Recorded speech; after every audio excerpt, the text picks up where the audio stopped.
उसका मुंह देखता हूँ। होंठ ज्यादा फटे हुए हैं। दांत बाहर निकलने को हमेशा तत्पर रहते हैं। झूठे और बक्की आदमी का मुंह ऐसा हो जाता है। झूठे दो तरह के होते हैं, चुप्पा और भड़भड़िया। चुप्पा परिपक्व झूठा होता है। वह एक दो वाक्यों में झूठ जमा देता है।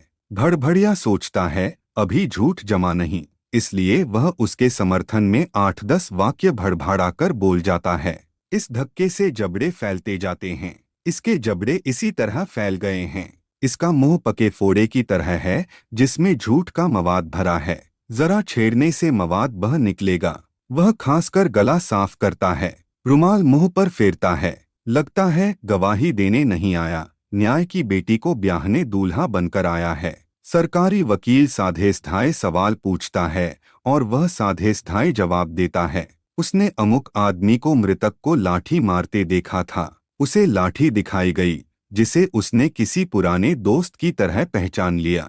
उसे एक पत्थर का टुकड़ा दिखाया गया। उसने पत्थर भी पहचान लिया, ही वह पत्थर है जो वहां पड़ा था। मैंने बगल में खड़े वकील दोस्त से कहा, यार यह क्या अंधेर है, यह किसी पत्थर के टुकड़े को कैसे पहचान लेगा। उसने कहा, चुप रहो, एविडेंस एक्ट के मुताबिक ठीक है। गवाह को खून लगी मिट्टी दिखाई गई।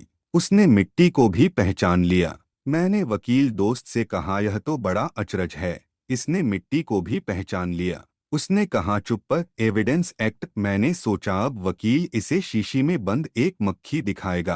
पूछेगा, इस मक्खी को पहचानते हो? गवाह कहेगा, यह वही मक्खी है जो मारपीट के वक्त वहां भनभना रही थी। मैंने पहचान लिया, इसकी शक्ल मेरी माँ से मिलती है। एविडेंस एक्ट, इसका कमाल है। हरिश्चंद्र ने जिस ब्राह्मण को सपने में दान दिया था, उसे अगर जायदाद पर कब्जे के लिए अदालत जाना पड़ता तो वह भी 2-4 चश्मदीद गवाह खड़े कर देता।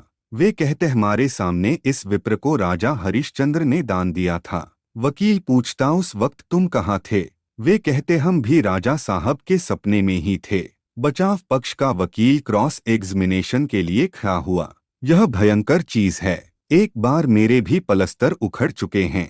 मैं सच बोल रहा था, पर वकील ने 2 मिनट में मेरे सत्य को पसीना ला दिया था।